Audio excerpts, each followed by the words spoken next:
about live streaming. So definitely, I hope I spark some questions and kind of get the mind going on different ideas that you might have that get started out of kind of the conversation here. So I'm going to run through some slides with you, going to show you a little bit of demo, and then we'll definitely do some Q&A as well. So let me get started with kind of going through some slides, introduce myself real quick here.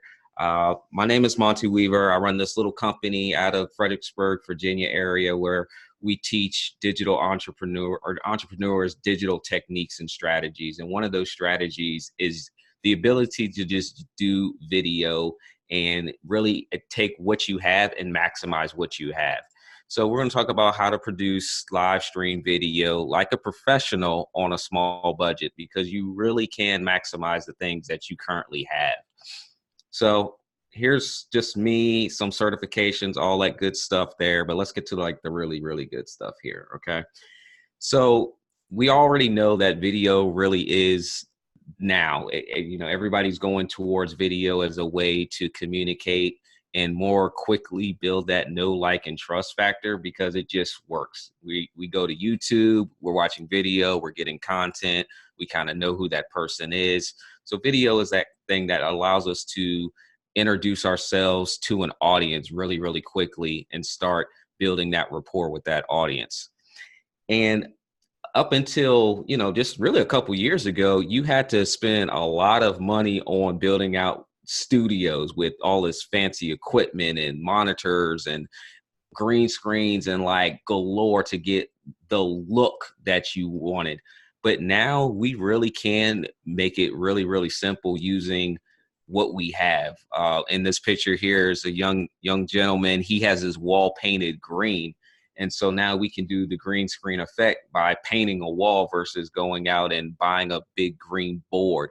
And inside, his room, we have lighting, we have a camera, and he's able to create his own YouTube show without spending thousands of dollars on an entire studio production. So we're going to talk about how to do that using your existing environment and just how to better optimize what you're actually doing right now. Okay. So I love maximizing what you already have. So I kind of want you to just think about the devices that you have. Maybe you have extra desks laying around that are just collecting dust. Maybe you have extra cell phones that you've upgraded, tablets, anything like that. All these different devices now, they have the capability to do a lot. The amount of power that's in our hands with our smartphones and the cameras on them alone allow you to create some high quality videos. And then I've seen people shoot entire movies off their iPhones and kind of upload it to YouTube, and they look just as professional as if they were spending thousands of dollars on it.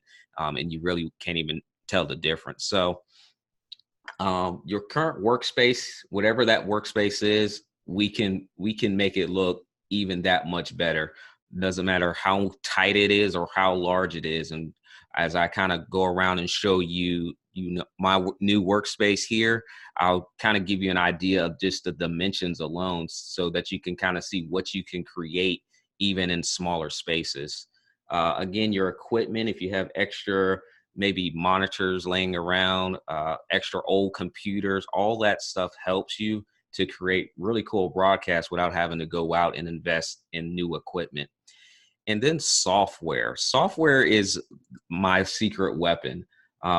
You can do a lot with the software tools that are out there. Some of them have so many built-in capabilities that really allow you to produce really custom looking broadcasts. Real quickly, I want to talk about levels of live stream. And I kind of classify these into 4 different levels. So based upon what level you kind of are at, it will allow me to really help you maximize that particular level. Okay. Level 1 is kind of just your smartphone itself. So if you have a device, which most of us have a smartphone, it has a nice camera on it and you can go live to the world. Whatever app you have installed on your phone, you can go live. Pick up the phone, turn it on, and you're going live. And you can do this on older phones and, of course, on the newer phones. So definitely use what you have when it comes to the devices that you're walking around with every single day. Level two, I kind of classify it as taking that smartphone and starting to add equipment to it. A simple tripod makes your camera shot stable. So you're not walking around and 1 minute we're looking at your face and then the next minute we're looking at the ground. It just gives you a stable shot where you don't have to worry about holding the camera. I know I don't have a steady hand myself. My hand shakes a lot when I'm trying to hold something sometimes. So just putting it on a tripod just gives you a nice steady camera shot, and your audience will appreciate that. And then a simple ring light. We'll talk about it a little bit further here, but lighting is so important to just get a better quality image. Depending on how we do this, I might even turn out the lights in this room so you can just see how drastic the video changes with just an extra light being turned on. Level three, I kind of like to put in a category of starting to add some software, starting to add a little bit more customization to what it is that you could have done, you couldn't have done previously, like adding software. Software allows you to do things like add lower thirds. It allows you to do interviews, allows you to do these Zooms while we're going live. So this capability that we're doing now is kind of a level three. It's something that, you know, takes a little bit more effort, but it's definitely something that anyone can do if they just want to sit down and like take the time to just learn it. And one of the things with technology, I tell people is you can learn anything, and live video is no exception. So softwares like OBS and vMix and Wirecast and BeLive, there's so many of them out there. It's just a matter of kind of knowing which ones work better for you and your comfort level. And then adding on a webcam. These are great devices as well. So we're going from a smartphone and adding a dedicated camera as our main camera source. And then level four, which most of us will not use unless we're going into the profession of maybe live streaming for a client, will involve multiple cameras. These are going to be higher resolution cameras like PTZ cameras that are able to point, tilt, and zoom. You have a keyboard there that has a whole bunch of shortcuts on it, dual monitors with dedicated hardware that's only for live streaming. Most of us now are live streaming, if we're at level three, using our laptops or our desktop computers. But when you want to get to that real quality professional level, you don't really want to use your computer, your normal work computer, as the same computer you're live streaming with. So that's more of a level four type of situation there.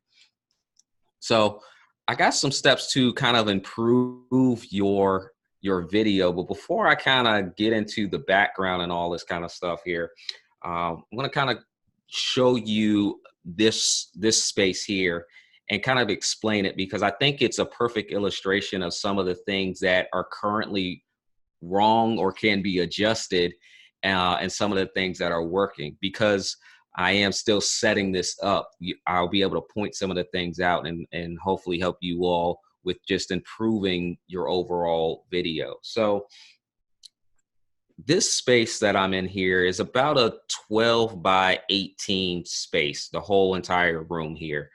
And you'll notice things, and you all feel free to put them in the chat as well. You'll notice things in this space right now on this camera shot that could be improved or make the overall video look better. When you're doing live video, you definitely want to pay attention to what your audience is going to see, more so than you sitting down and getting all your content ready and you're ready to just go at it. But really keep in mind that your audience will have a visual of what's going on, and you don't want them to get distracted by visuals over the content, because the content is way more important than the aesthetics of it. But you can see just that down in the floor here, I have signs that I haven't hung up yet. And so if you notice that maybe you have things that are just lying around or trash on the floor, you want to make sure that you clean all of that up, because anything that's in the visual view of your camera is going to be noticed and picked up by people. You'll notice that in the window itself, I actually went over and turned it off because it was distracting me before we jumped on here. But if you look closely at the window, you'll see a little lamp hiding in there. And it's the reflection of my lamp that's on the other side of the room. So one of the things that I'll have to adjust in this set is moving that lamp, because if it's actually turned on, you'll see this big orange glow that's just sitting over there. So if I'm talking about something that's really important, I don't want people to get distracted by that glow that's just hovering over there and people trying to figure out what that actually is. Okay. Um, Something else to kind of pay attention to is this big blank wall back there. You know, there's nothing back there. So maybe I want to kind of show off my personality to really connect and resonate with the people that I'm trying to build a rapport with. So maybe you're coaching in a certain environment, being a techie, I'll kind of want to have techie type stuff going on in the background. So maybe I want to put an image back there of something that's technology related. The bookshelf, let me see which way I got to turn here. Let me move this way here. All right. So the bookshelf back there in the distance is kind of an example of my personality. So if somebody jumps on one of my broadcasts, whether that's Facebook or YouTube or Instagram or something like that, and maybe they don't even have the volume turned on, maybe they're just kind of scrolling through, they're able to pick up who I am to a degree based upon what they see in my video. So they haven't heard a word of what I had to say. They probably have a whole different argument against what I have to say, but maybe they see the football in the background and they see my Miami Dolphins, who are doing horrible this year, but that's just the way that they can connect with me immediately. And then maybe they'll stop and kind of see what it is that I have to say. And then if I'm talking about football, now they can easily come into the conversation because that's one of the reasons they actually stop. So the overall visuals is something you want to pay attention to. And you'll notice it more as you continue to watch other live streams of people, how quickly our minds get distracted. So that's kind of what I've talked about here in this slide, is just be aware of what's in your video. You only really have to make the image in the video frame itself look good. Everything else can go crazy outside of it. You can have cables running across the floor. You can have lighting hanging from all kinds of devices. I know me and Chris were talking about lighting, how he had his lighting set up. It doesn't matter how it looks to us, behind the camera, as long as our audience is getting that look that is pleasing, then that's really what does matter. Okay. Let's go next slide here. A couple more slides to go. So there's lighting there. So let's quickly talk about lighting.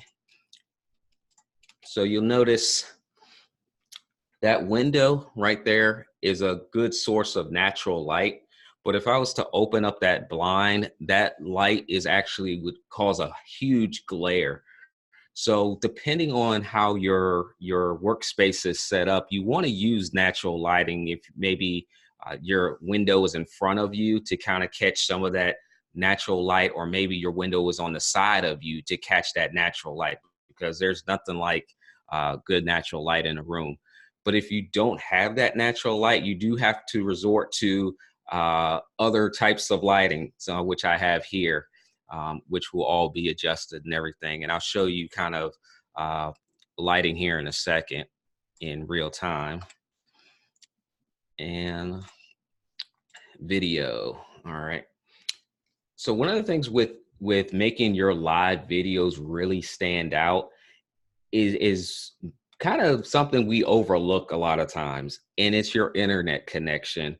I've worked with people that they live in rural areas and their internet connection is satellite. So if you're in one of those types of situations, you do want to make sure that you have enough upload speed just to produce the video to the audience. Because if you ever notice live video with little green pixelation and it's freezing, typically it's either the computer processor not being able to handle it, or it's the internet speed not being able to upload that video quality the way it needs to be done. So the higher the video quality, the more bandwidth you'll need for your internet speed. Now, without getting too technical, if you're doing live video already and you notice your videos are playing fine, chances are you're good to go. But if you're uploading your Facebook Lives and you're trying to figure out why I keep stuttering, and maybe you're having this green around your images, you definitely want to check and make sure that your internet speed is actually capable of handling what you're trying to put up to the internet. All right, so that's strategy session stuff, but we'll come back to that. Let's kind of I'll do you a quick little demo around the room. Um, I know I kind of talk fast because I definitely want to answer some questions and kind of hopefully with the visuals kind of prompt some questions. So I talked about at the beginning using your old devices. So one of the devices I have is my iPad here. All right. So all of these devices that have cameras on them, you can pretty much use them. Uh, Now this iPad is an awesome tool in itself because of what it can do, but this can also be turned into a camera. Okay. So if you have a tablet at home right now, we can connect that. And now versus having a one camera setup, you could have a two camera setup just by using your old devices. So let's see, make sure this works in real time here after we did our impromptu testing here. So I'm going to kind of hold this up so you guys can see it. But now I've switched my camera over to my iPad. Now, the only reason I'm not going to walk away from my desk is because the audio, because I'm right by my microphone, but I can go around the room. I could walk out into the other office space and go talk to the guys next door and take this with me, and it would be a portable camera on the go. Okay. So we've been able to take existing equipment, not go out and buy an extra device, but just take existing equipment and turn it into another type of camera that you can use. And again, these smartphones and these tablets, they have awesome cameras. You don't have to go buy the 4K camera. It's just not necessary until you get to that point. But using your devices that you already have, they work wonders. Okay, whether that's a laptop, whether that's old webcams you thought you couldn't use for anything else. I still have old ones that have poor resolution, but they can still easily be integrated into the computer. And all we're doing is just physically plugging up webcams. And then as long as you got Wi-Fi at home, you can connect any of these mobile devices and tablets. Okay. And then let's kind of check out a studio set. Okay. So depending on how your workspace is set up, some of the challenges with a smaller workspace is you really have to be mindful of the house environment. You don't want anybody tripping over cables or anything like that, depending on the space, or even yourself for that matter, because I've done that before and broke stuff. But you want to just be mindful of how you can make that image on camera really stand out. So maybe you can turn your equipment around or reposition the angles of it. One of the things I used to do was I had a previous setup where I had my desk against the wall and the camera would show everything behind me that just wasn't necessary because I had a door and it was just a whole bunch of stuff that I didn't want. So what I actually did was just bring the desk further back so that it would only see the images of the wall. And now in front of me, now I would have my cables kind of hanging down in front of me and it looked like a big rabbit's nest, but it didn't really matter because the image that I was showing to the world was very, very clean. People were, asking a whole bunch of questions like, how did I create this set or this, this image on screen? But it was really just moving my desk a few feet in the opposite direction. It wasn't, the best work environment for me, but on camera, it looked awesome. So I had to keep it that way just because the audience, they picked up on it and they noticed it. So over in this far corner that I'm going to show you here is kind of an example of that. So there's a wall here, and this is about, I believe, an 8-foot wall there. So you can see here, I'm actually building this set out, and I'll kind of go through a little bit of what's going on back there. But it's a very small area right there, okay? And you got to remember the camera is not going to be that wide. And so the desk is only about 3 feet away from the wall. That's actually including the desk length itself. So being able to take a 8 foot by 3 foot dimension, I'm able to put on a very nice tight broadcast in a very confined space. And you'll see that I have one light showing there as well, because there's no really natural light in this room. So you can kind of see what it would look like far away. Okay. You see a little bit of me kind of designing the wall. But what I want to do here, I'll quickly walk away from the camera, but I'm going to zoom in on what this would actually look like. And you'll be able to see a totally different look of this small space. So I'm going to go and move this camera over here. I'm not going to make it the most professional real quick, because I'm going to do this in real time. And then when I get back over here, Chris, if we have some questions, we'll answer some questions. So again, this tripod is like $20 tripod, but it just makes the camera stable.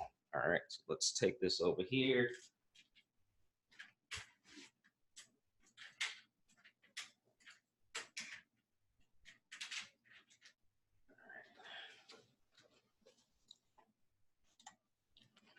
Tilt that up a little bit.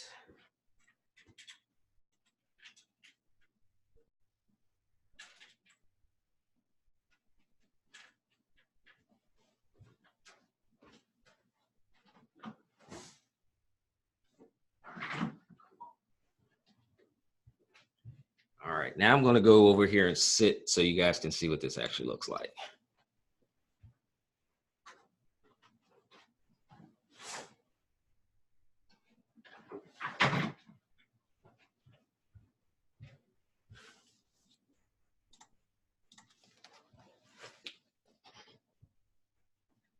So that little 8x3 space, I'm actually able to have a studio look and feel in a very small space with my fake wall, my fake brick wall, my table. I have a laptop that's sitting on the desk. That laptop is actually just a prop because the screen is broken, and I just have no desire to go and fix it, and I really don't need it, but it's a prop. And it has the great aesthetics as if I'm sitting there with the laptop working on something. So even if you have old, and that's why I always say use what you have. If it's broken, it can still be used. Even in the back here on my wall, there's tripods back there that I don't ever use. I had it, have never used it, but instead of selling it for little to no value, at some type of exchange in price for money, it's more valuable to me to keep it and just use it as a prop, and create the live stream presence that I want, and really show the world kind of who I am and what it is that I do. So, Chris, if there's any questions, I'd love to kind of jump in the chat, even if they're technical. We can kind of answer some technical questions as well. I'll start out with one for sure. All right. Okay. Now, I don't quite understand. Let's say, for example, I would like to have a dual camera, and the only thing that I have right now would be my phone. Can I use my phone as a second broadcast camera? Absolutely. So depending on the software, it will allow you to use your camera or use your smartphone as a camera. And really it's just connecting over Wi-Fi. So depending on the software, you would just look at the IP address of your phone, and you would add the IP address into the software, and it would bring it in as another camera device. What kind of software are we talking about? So on the actual desktop or laptop, Wirecast is the program that I use, which is a little bit pricey, but OBS, which is a free platform, has a plugin that allows you to do it. So you can create your own look and feel, the colors you want, and bring in the different cameras that you want as well. And one of the plugins allows you to connect devices via Wi-Fi. So you would just add the Wi-Fi or the IP address on your phone under the settings, and be able to bring that right into the OBS platform. Okay, so I would have to have that special program. If I had a particular webcam, another one that had a USB, can I plug it into the computer, or is that just a conflicts of interest there? Nope, you can definitely plug in multiple USB devices. So I have 3 USB webcams plugged into my computer. So one of the things just to be aware of with plugging in multiple USB devices is just to make sure your computer can handle it. You'll know very quickly whether or not it can. It will say cannot be found or cannot be detected. But I have 3 USB devices plugged into my camera. If I was able to kind of show you, I actually can show you a little live shot down under my desk. I use a USB hub as well. So if you have a limited amount of USB ports, especially with a laptop, you probably only have 1 or 2 USB ports. You can use a USB hub that allows you to connect multiple devices into it. So now I'm going to warn you, I got a whole bunch of stuff under this desk. So, but you'll see right there, I've got multiple things plugged in this USB hub. I think there's like a lapel camera as well plugged in there, printer, all that good stuff. It's plugged in there. So definitely how do you tell the computer which camera to use? So inside of the platform, any platform you use really, when you add a device, it will prompt you to select which camera you want to use. And you would select it based on that. If you have 2 of the exact same devices, like I do have 2 Logitech C930s, you might want to go into Device Manager and rename them because it can be a little bit confusing if you're trying to switch cameras and you don't know which one is which. But outside of that, you'll get prompted to add the cameras individually. Okay, and the question came up. I think Rick answered. How do you get rid of the reverse images, the mirrored images? So that's kind of a software thing too. Inside of the platform I use, Wirecast, there's actually a control to flip the image. And so I literally take a navigation bar and flip it over. So I actually can do that in real time just to kind of, hopefully it won't mess with everybody's heads here. Apparently, and I haven't looked at I haven't seen it on the Facebook Live. I haven't noticed it. But one of our guests noticed a reverse image on Facebook Live, but I haven't seen it personally. Okay. I don't know why that would happen, but maybe because we're in our Zoom. If we were talking about ours, because I know we checked ours on Zoom and did it for Zoom. So if Facebook flipped it after we did, that could be it. So one of those things in testing. How did you reverse that now? Exactly.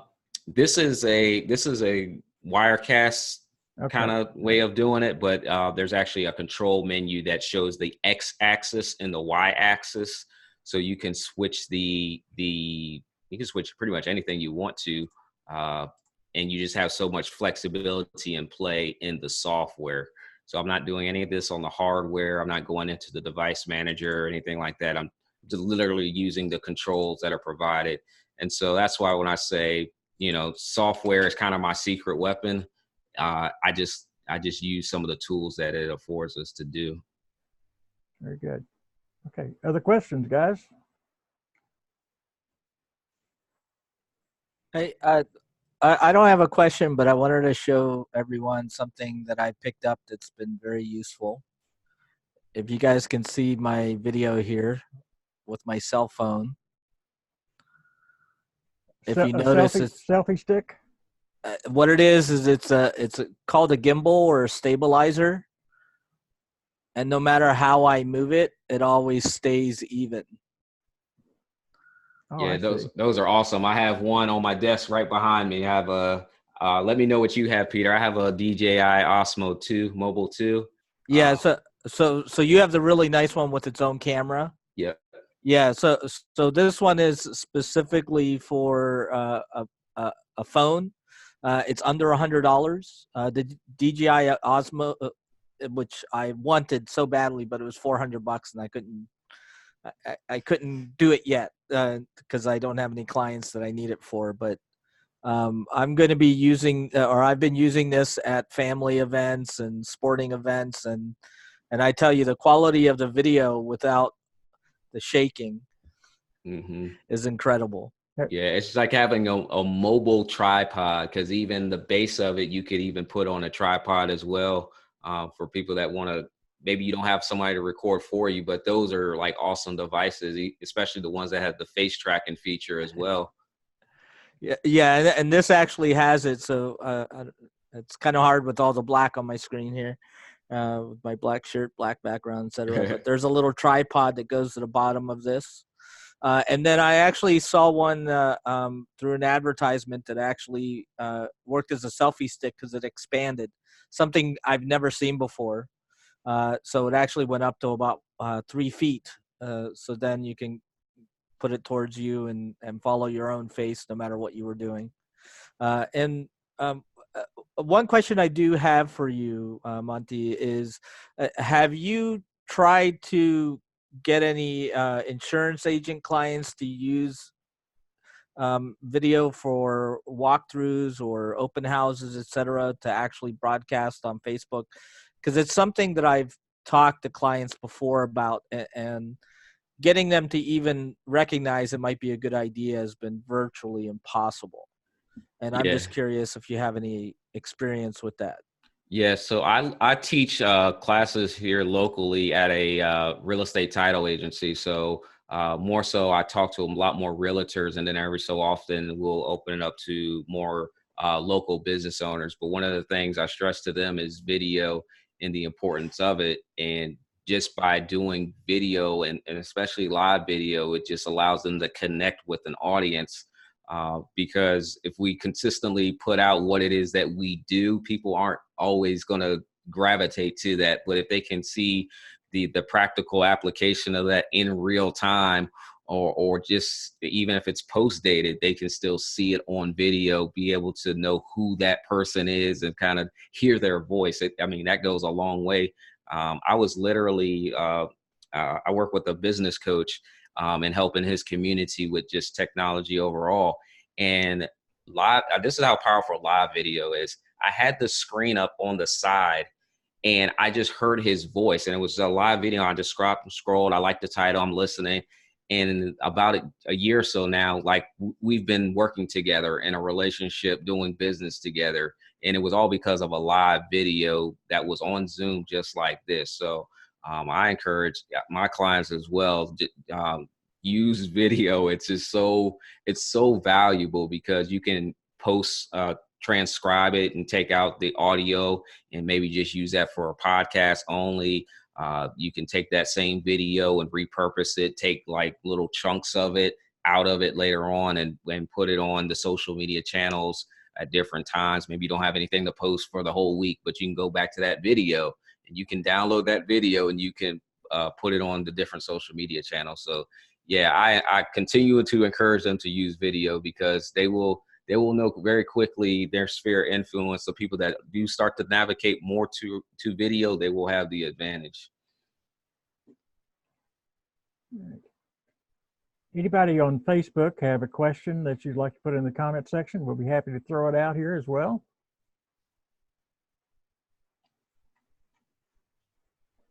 Okay. All right. Yeah, I'll throw a question out there, Monty. Which editing software do you use for your videos? So I use a multitude of them. So it kind of depends on which frame of mind I'm in. At the more easy level, I would say I use a program called Filmora, Filmora.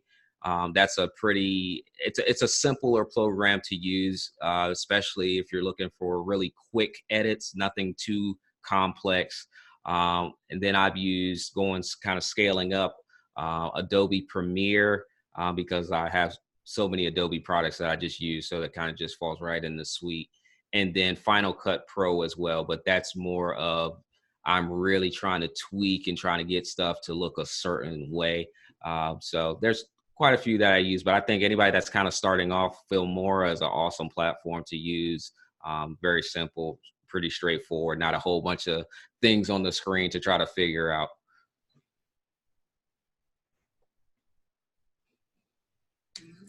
All right, thank you. I pretty much use Camtasia, very happy with it. Been using it for about, I don't know, 10, 12 years now. Yep, Camtasia is very popular, yep. Great, thank you. What do you find your biggest source of income from video would come from? Where's the revenue in video when you've got a setup like you have right there? The revenue comes from a couple different places. Being able to show a professionalism on video is huge. A lot of times, you know, I kind of think about, you know, what it is that catches my eye on video. I tend to scroll past, and this is just me, you know, videos that are done in the car that are live because they cut out. I tend to scroll past videos that, you know, has so much going on that I really can't focus.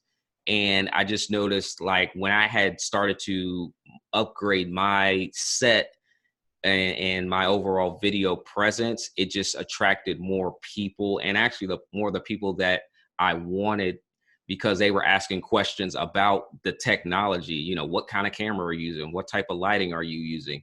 So it was an easy gateway. And then also for, I think it was Peter that asked a question about the clients. Being able to provide live video as a service is something that's going to be huge. Just next door to me, moving in this new office, you start to meet everybody. And one of the gentlemen over there, he said, "You do video, right?" I said, "Yeah." He said he's working with a client, local comedy club, to be their live streaming provider as a way to get the comics more noticed in the community. So one of the projects we're going to be working on is how to live stream for this comedy club, being able to take free software, being able to take the existing equipment that he has, whether that's webcams or even more elevated cameras that he has for better quality. We'll be able to provide live streaming services, and I've done that multiple times for coaches. I'll take my laptop, I'll bring my webcams, I'll stream to their Facebook communities or stream to their Facebook pages. So being able to not only receive revenue from me being on camera, but being able to provide live streaming as a service is something I've been able to generate revenue from as well.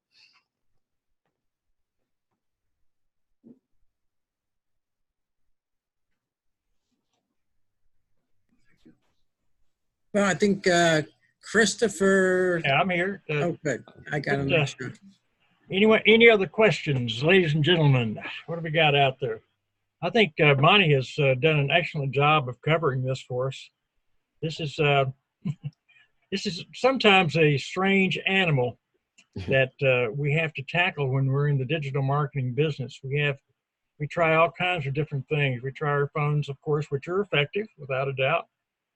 We try techniques that we see on a webinar or something, but there are only, when you come in and talk with folks like Monty, which has gone through the trials and tribulations of using video and putting that in with software. And he mentions the Wirecast. I hope here one day soon that I'll be working with the Wirecast myself. I'm looking forward to that particular program as a source of doing even a better job putting out information, not only to the group, but to areas that I know that I'll be working on in the future. So this is all, to me, this is all part of my present business and my future business. And I know that for a lot of you, it is as well. Monty, do you have any real tidbits of final knowledge you'd like to throw out there? Yeah, anyone that's not using video, definitely use video, even if I know we didn't talk about it on here, but I know some people just don't like being on camera. Trust me, I was one of them. The only reason I really started using live video was because it was a way for me to teach more effectively. Being able to show people how to create a webinar is one thing where the screen is completely blacked out. But when I was able to teach how to do something and they saw me in real time and like clicking the buttons and kind of seeing me stumble along, they knew who I was as a person. So being able to just use video, being able to just show your face, it just shows that credibility. And I'm pretty confident that everybody on here, you know what it is that you do really, really well. And so video is really just a way to kind of get that message out a lot faster and quicker. And then there's some of this fun stuff you can do behind it, just kind of blows people's minds.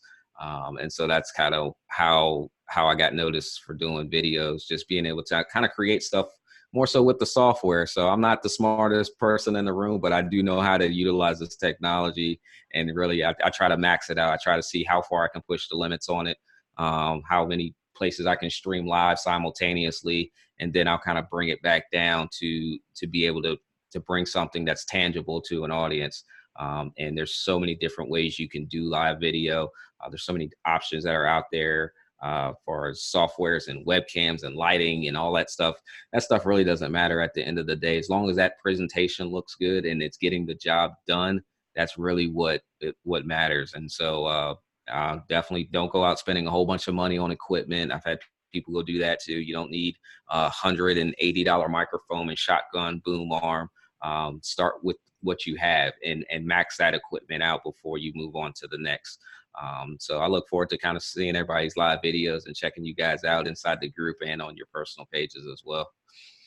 Well, that's a good point. You know, I would love for some of our members to actually throw some live video up there and talk about even asking questions, for goodness sakes. I would absolutely love to see a lot of live, even Facebook live videos come up on our group. I think it would make it extremely interesting. And not only that, I think it would give some practice for future uses for it by coming on the group and doing it. So I encourage everybody to do that as well. Okay, other questions, anyone, before we wrap up for this Wednesday training? I do. Monty, are you actually monetizing the videos and live stream that you're creating? I don't monetize them directly from the sense of getting on live with the return that way. It's just more of an avenue for me to maybe promote a course or a class or something like that. And the capability of doing it on a live video versus a post is just much more effective for me. But I do monetize it as providing it as a service for clients. So that's how I monetize it directly. Okay, very good. Anyone else? All right. Monty, thank you so much for coming on today. I know that you've had an extremely busy week and you've got more ahead of you, trying to get that new office set up. So it is definitely appreciated from all of us to get this information. I know that if you have other questions, if you'd like to post those in the under this particular